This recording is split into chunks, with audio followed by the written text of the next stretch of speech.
Good music. Hano yari TV West Nehinda. Thank you so much for joining us and for being part of the show. And to kushabangu, you tell us where you're watching us from. Za aha Facebook, kandi uronde TV West Nehinda na naha X app. Na wazaho ukatugambira ahuri tsakuba nshimira kunje bunonga. Now lately tubengeza ukoreka ngo twaboreka the many ways how you can earn an income, especially umitibe kwati na talent, but also to open your eyes ngashikwe gwara mico ganyu okugira ngo oyege ko appreciating art na ebyabantu barkwada batiremo batari bamwe bamwe. So again is an artist umusiji webshani otukuza kubantu ganya nawe abikwatirine na haso ye and a few things that we should know about him.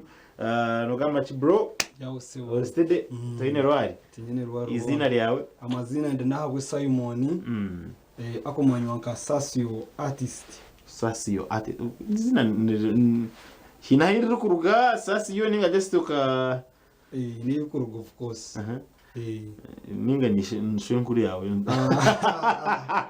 just inahirira kuruga inawuri kurihira. Yes. All right, so this is good work. I want to start, and my favorite piece of chocolate is this one. Since I like babies, this is good work. Yeah, but wamara wiri kwengana chi urukusiga art. Almost nk'imyaka 3. Myaka nk'eshatu.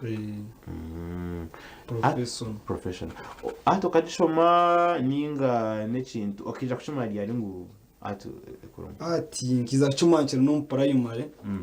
Nagumanyite sanini nkora chat mu kilasi secondary O level nakitwara na campus na soma Bachelor of Commerce Industry Art and Design na campus. Yes.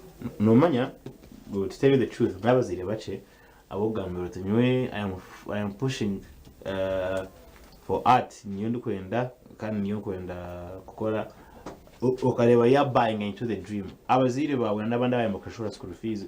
Ichoto cyawe kibakara kuchireba ninga it is something that came eventually. Ninga shoka date obana mwenda obate muri kwenda this is what I'm going to do kandi ile chumba yachukuri.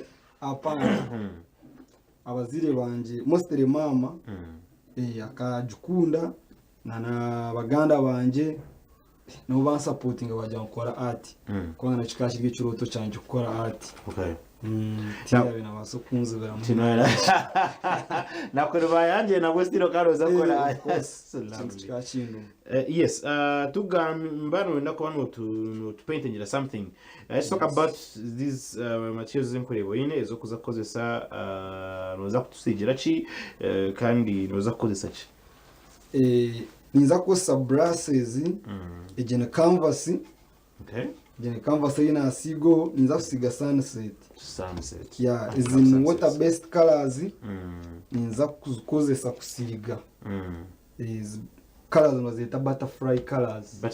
Icho jimaisa ngu why they called butterfly nizikorumbi ugugu nibakwate ugugu abishota no colors gozi nyingo kora sadorin any other color. Okay. Ati nyoni za kusigisa izo kwita butterfly colors so water based colors zina kuzese kusiga. Okay, is akatari nzazuruho munonga. All right. They used to say that art is expensive.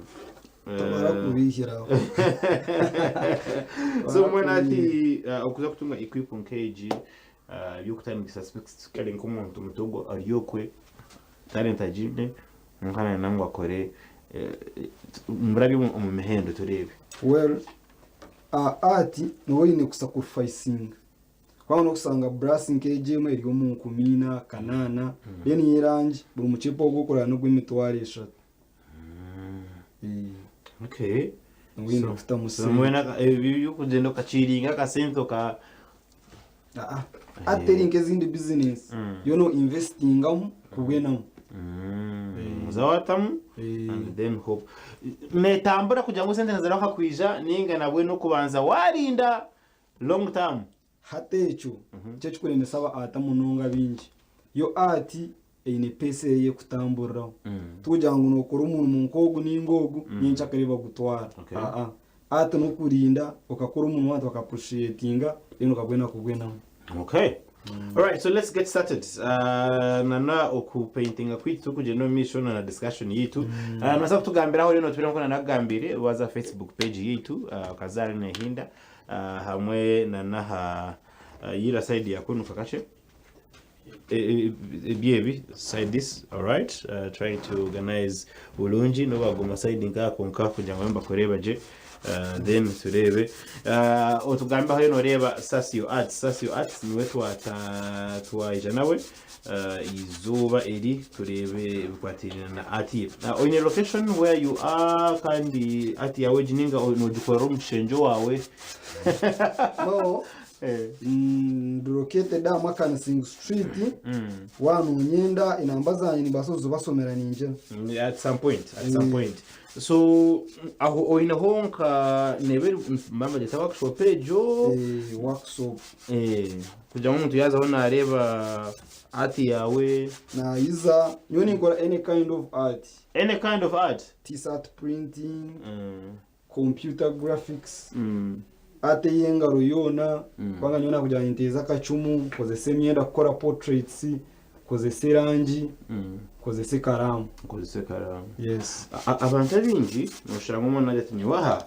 ekimumanya neki ekitini kuchumanya konka umurimo gwanyu ogu nikwindura kita uwo mutano washangano basakora ibintu bingi ate ekikuza kikakwindura uwo muhendo muza kusanga at the end of the day wabwe n'icyo kurya kubanga nta waso kubura owerangi hizo we sati haburuwa owerangi owe sati hizo wa interior design nyoni mbaso ku design ingerenzu yawe bedroom sitting room na kuja any kind of art nyoni nkora art mwenye art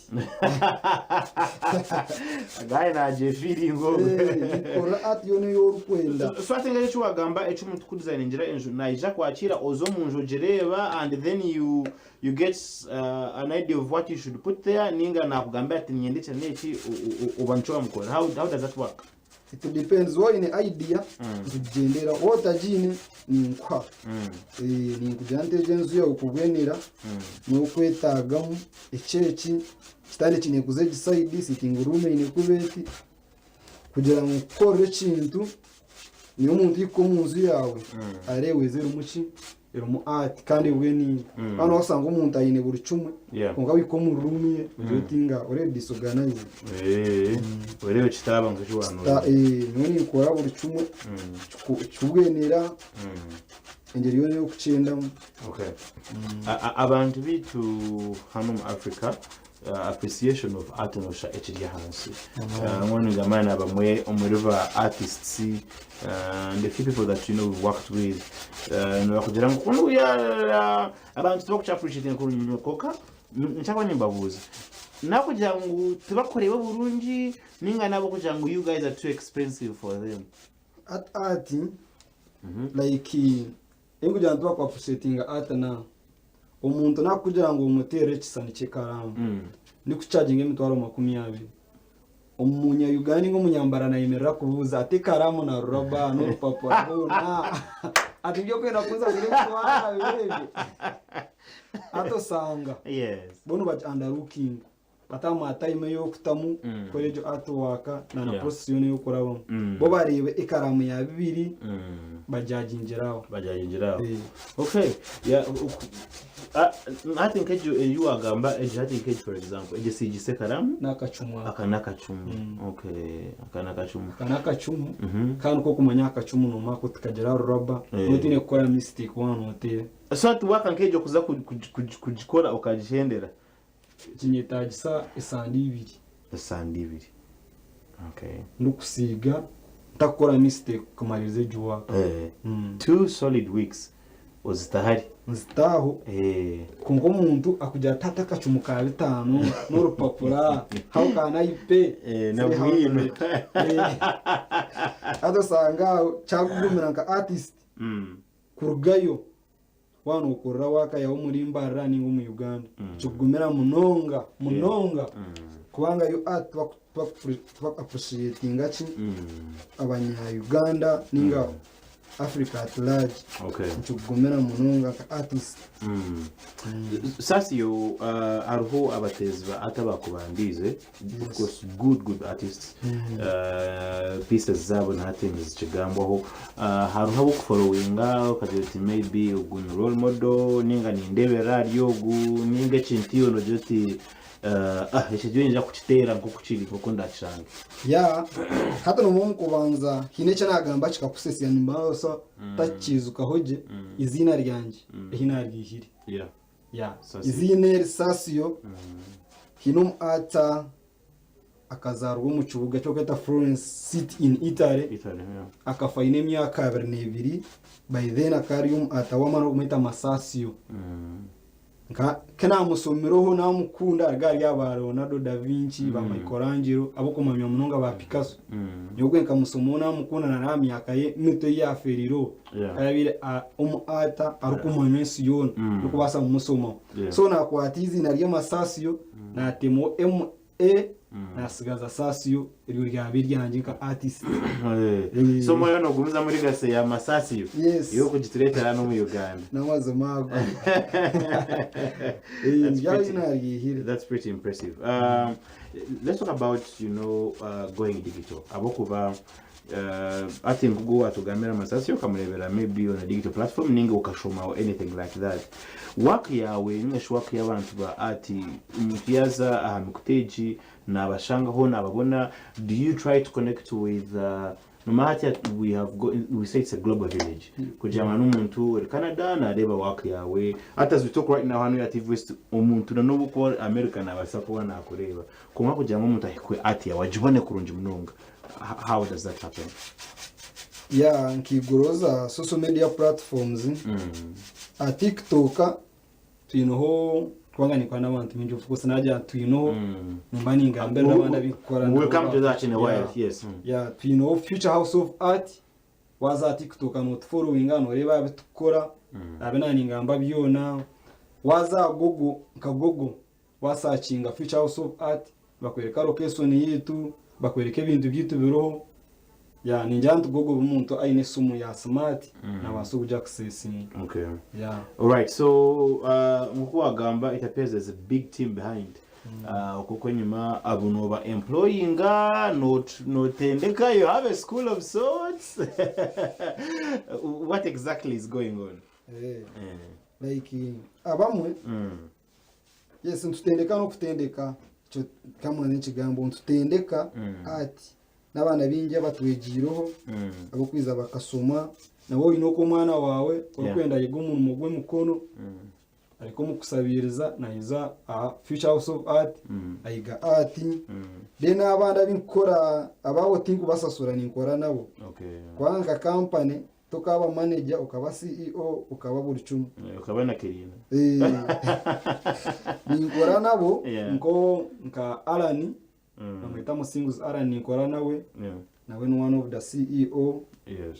Ninkora na Ezra Muzun Ezra nawe ni one of the CEO na Ismail Sasio agenda especially mu Uganda iturumu abana nabeganya gukora hamwe rero umuntu ajata kintu cyangire kantize mu nkitere nyenka chigwe chife chimfero mukono chikure all the benefits I get them to myself konka you are going to ashaka no kugira ngo ushangwe ndi team kejo yokora nayo umwe nikuyamba especially mu rugo rwa art chikatanda kachiti ubona ndi ya campus ngabwena idea yo kugira ngo kinamari kusoma namara kusoma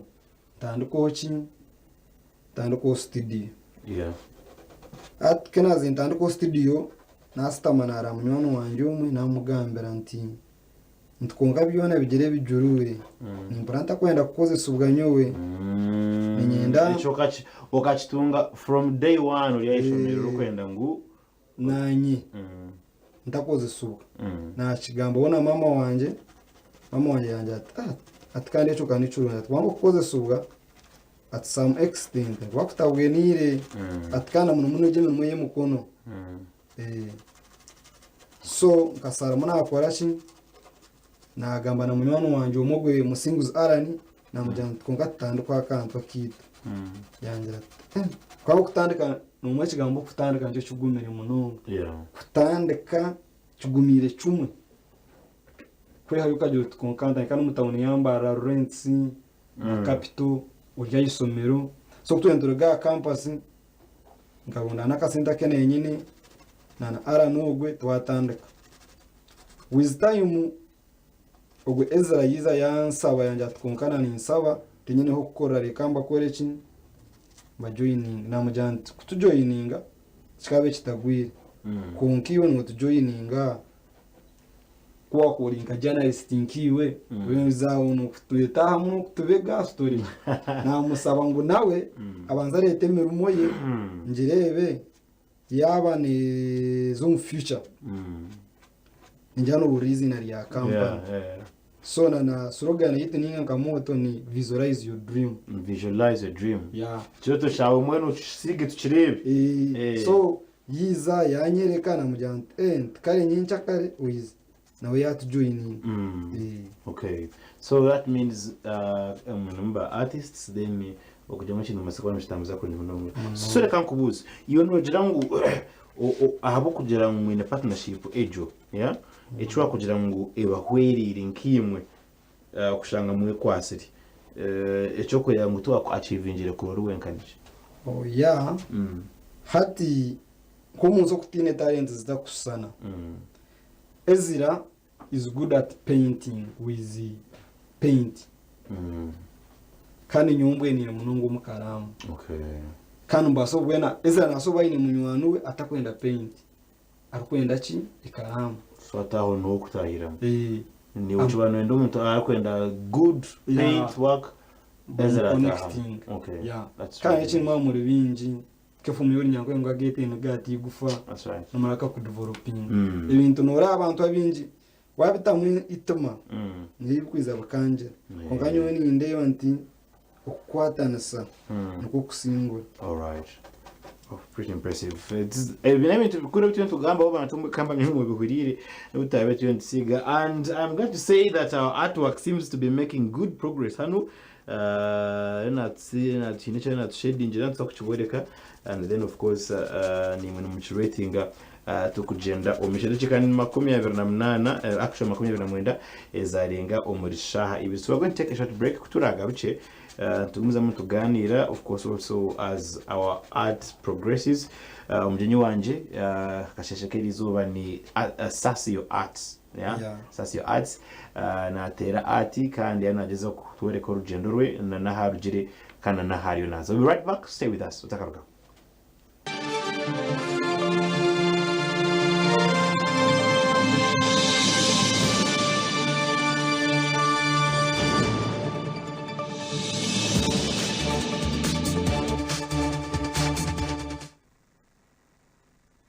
Siyabere kutwegitaho gune murundi ashatunisha tezarenga muri shaha ibiri zakasheshe. Sending you shout outs Modias Mutabano wa Karuhanga, Facebook reno turebera side za Rukandaje muri Bugamba, kandi yabona beka ya Karuhanga Steven n'umukazi wa Shaba Patience yabare mununga Mzee Jonan uri muri Kisoro niyo reno turebera reno yakora n'abantu bakagarama muri Ntungamo Mnonga Market Stage, and your mom I am Sebo Provia. Thank you so much for the love. Kandi chikatambara kurunji omurengo nkogo akashekeri zoba nataisa Jebshani ningashian artist izina yeni Sasio, that's the name he goes by. Kandi atugira ngo waza TikTok no shanga o Sasio no Sasio, that's what you do. Ninga Future House byo na wasachinga ngombe. Okay, are you also on YouTube? Ninga YouTube tokijiri TikTok ijeri. Then is in the Facebook, Facebook, Sasio, WhatsApp, yeah, na Google, yeah. Sasio ni SASSIO, SACCIO, SACC, and the area Sasio, but I will say, okay, Sasio, okay. Tendo gamba kwa tina na rugendo rwe orwa art. Now, Sasio twineda chikastari nyinji mnonga kunka kunjuko kureba ko watangire atage nachigenderwa ico wagitandikine aho rukwenda ngo iki. How would you evaluate yourself now? No jangu waikai. Yeah, tine mwe tinkaja nti ni chantu hamani tokaja ngo wachitongere tinkaja nti nachitiri Paula kandi ke baraja tikuja atinkuja ngo nachikwasire konka so far so good kubanga ati mwe ninjire nti ne kusyabura mu kwenda woje ukunze nayo kukunzire kubanga yo no kitwe ko jukunde yakukunda. Okay, yeah, all right. What's any favorite moments wakoze ninga sho muntu wamitende because of art ninga hine piece yakoze rero kajeti piece ejenzireje shall that's a moment or two? Yeah. Kandi renti of course bajya wako wari umusenyi wari kuri ati the best moment no kuba kusanga ije sand ya TV ni nda buri muntu nandeba ya kandi jani kisemezana n'abazire banje na nabantu abo kumanya kusanga ndi ya TV ya mitingira abantu binji njya buri muntu ubunyine munywano wanje mu manya nabwa art. Yeah, okay.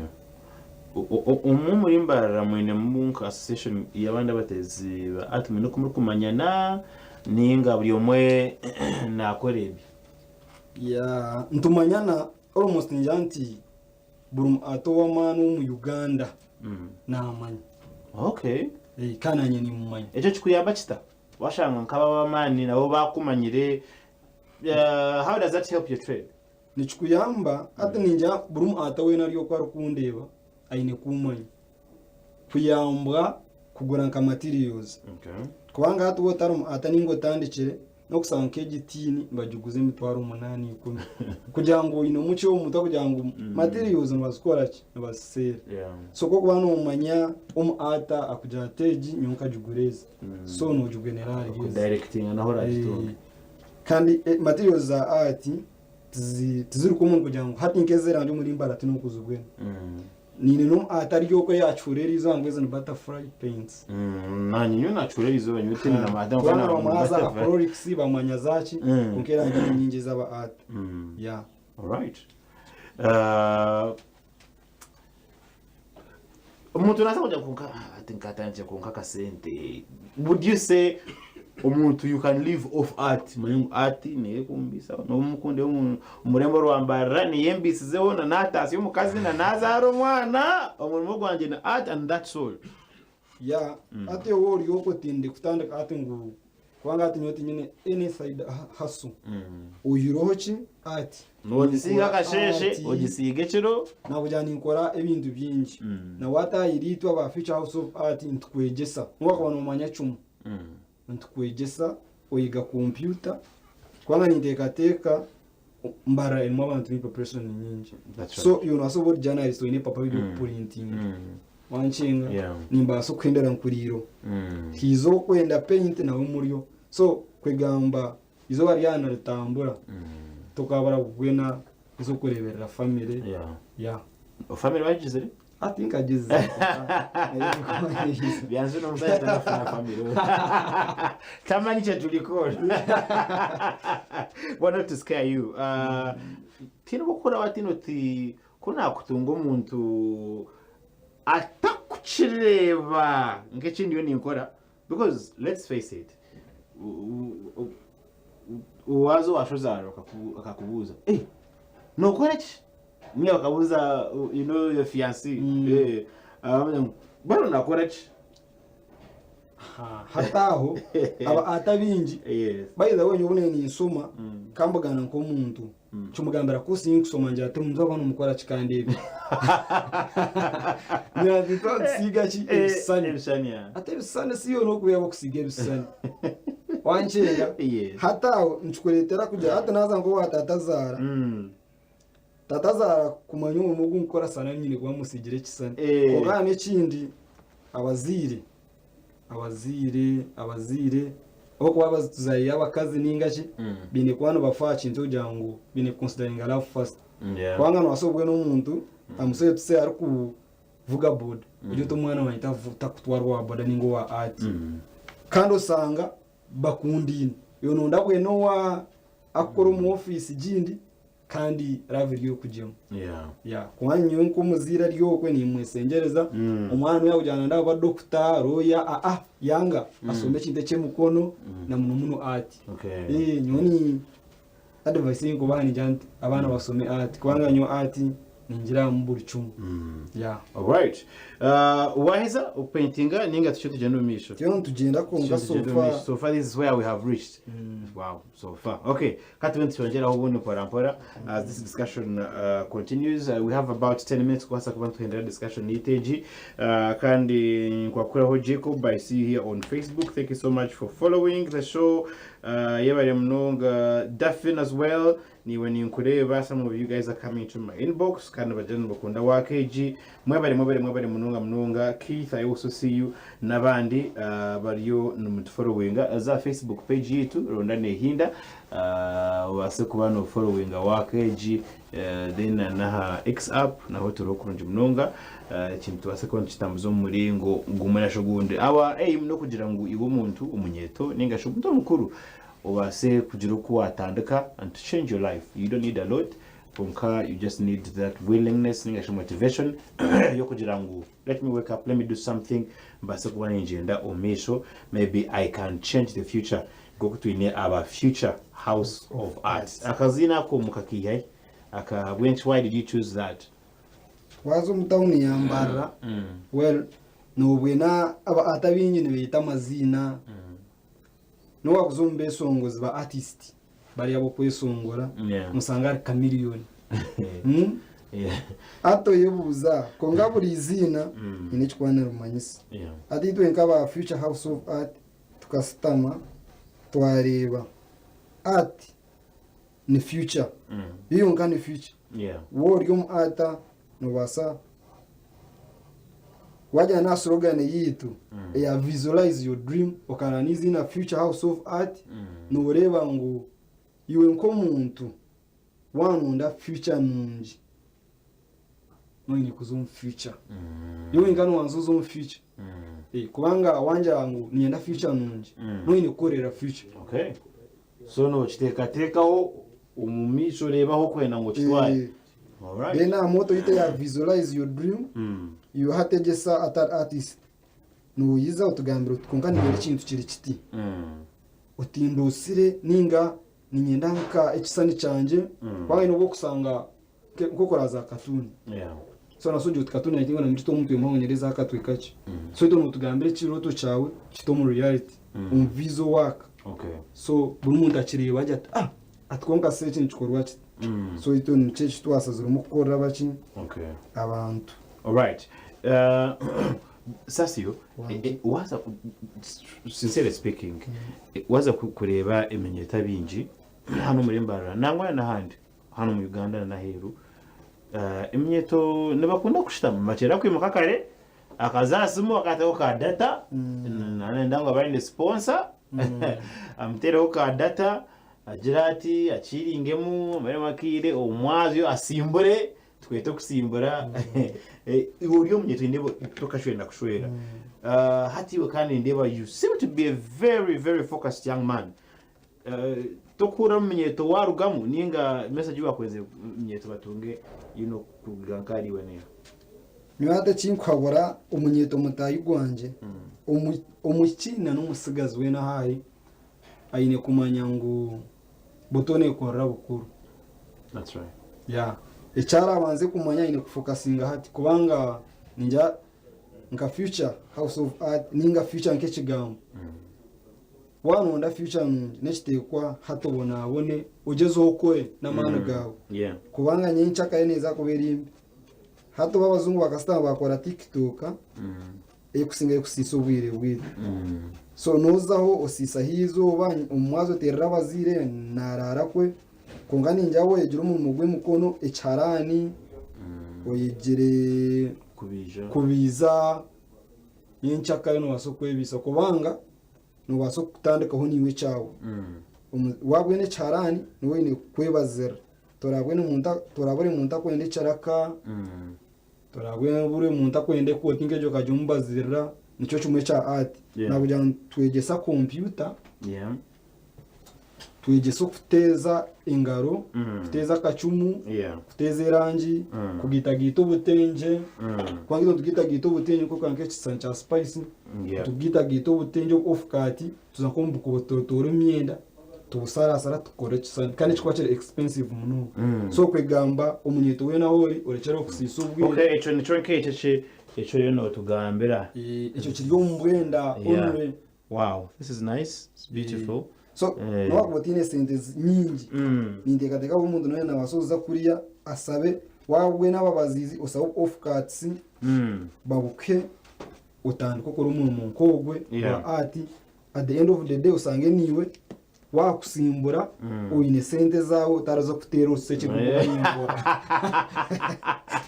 tete bakubye biseke wowe base bitoke biye bigwa bana mujyana baza kutera useke kunka mwana asa kucekorera agira buyayika niyo bakutera useke kugira ngo kurutera abantu wow kandi twegesa kugira ngo umazire cyakanga ninge cyakangaye icamani iwo umuntu ruwiri nkwega umazire P7 ninga togishire tutandike umazire campus buri umuntu we nantumwegesa kujyana certificate yawe kurwo muri itwe kandi uri kwasa kwekore chamani ugendo gira hiwayika all right this is good stuff bwana sasi yo bari kutwikaho tusigaze dacika nkina zonka kurujira ko kureba nyensya watugambire cha visualize your dream nyensya no neshachi ahabwa Future House of Arts. What are you guys trying to push to? When akwenda kora nyensya chanche nabanza yize hati abanza rebe Future House of Art niki nyensya ni mangu nyensya nzabanta chirinka makansinke inkora nyensya no kusanga tuyine nisomero rahangu tukwegesa abazeyi abantu abakuzere abana buri umuntu wena kubanga sofa yitwe turinka foundation turinko musinge tuyo koko wachigamba ngo ati twajivaringa mu ngo mu Africa so yitwe twehire kugira ngo tujuba manyise ati tabarajgoro atu munonga n'abantu egisaba ari no bampurira abaregesa abana babo kugira ngo baba batanche jumanya sofa yitwe tukora munonga kwa umuntu na ikawa ko jumusoborera umugambiro ti tikoze sakaramu yonka n'urupapuro ko kucira ibyaro 15 by'ubwamo na nubwire nubwetagwa kandi umuntu ninjabo n'umugona na valuing time tinza kwate kisani nkeki nkacomaro wikishatu kandi ukajya mu paru 15 niwe no wanzo valuing time age umango mumugwa art is not all about pen on the paper okay shelf life ya waka yo kokozere kugira ngo maybe na wajibika atekujunda kugira ngo neza kusibwire egaruke ico kugira ngo waka ya preserving oininka do you plan to do maybe exhibition ariko ba planning an exhibition expensive really konkore bayoreshera mu waka ye planning kejo mwa kitekate kironke ico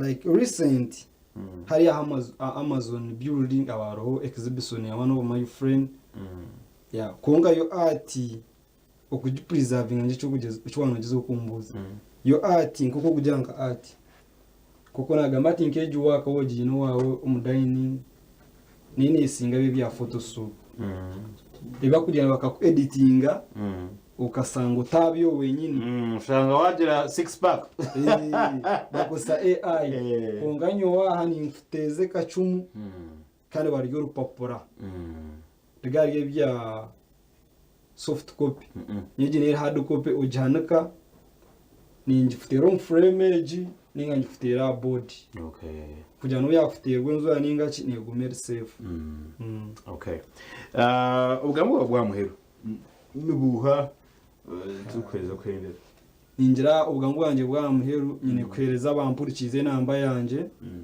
location na makanasingi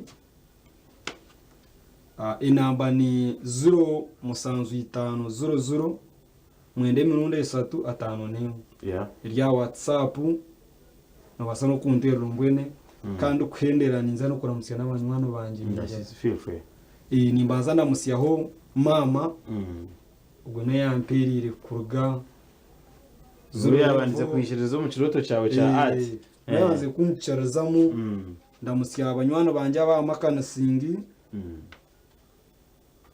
bona ba art kwanga makana singi ne yaba ata ndamusya abana bona binkora nabo Alani Ezra Ismaili nina munywani wanje munywani wanje akusinga Josephine. Okay. Ayi kugamba kireba. Then Yes. baganda banje naba atabona abampurikiza. All right. Okay. And finally, this is what we have. Jinwajeta sunset. If you're one of those people that are like me, orukunda kugira ngo uze somewhere and get to wind down your day, urukunywaka kopo ka chai, maybe in a guitar yawe notera music, this is it. This is beautiful. Akantu kaka, I think, what can you see? Nyoni ndeba mu omuti, and I see a river. Yeah, I see a river. And of course, the sunset. This is beautiful, and they say, fine art heals. You know, fine art heals. So ajile kurudi mnonga ne kumuriza ohuramba garagawe gatebekana. Nabanyine sasi no yatkora art in KG, and you can always follow him. Ngokuya gambera adia TikTok ronda sasi, that's SACCIO. Obasekwa no mukurata, and get to learn from him. He seems like an ambitious young man. Ayane yakosa kwegisa emnyito kandi no yanaiza kubagana nitwe echiroto che na nahakwenda okuza naruga omuri future house of art. Watwara kundi mnonga. Thank you. Iye bari kwiza njashime kuretera business ana upete ndaje mutina hajure mukakostinga no. I'll come and pay on suggestion maybe for my anniversary or anything like that. Today kutwasa kwa chintu chitambuza. But nataka kumpeza discount. Guaranteed. Kungiwe mbamu ine sendi. Yasura gayo kungiwe sendi. That's all the time we had, unfortunately. Katuhenderera. Sisi ndo nagaruka na kasho cheke akamze sisi from myself and the entire team. Tuenda kuendeza virunchi. Have a very lovely weekend. We're out.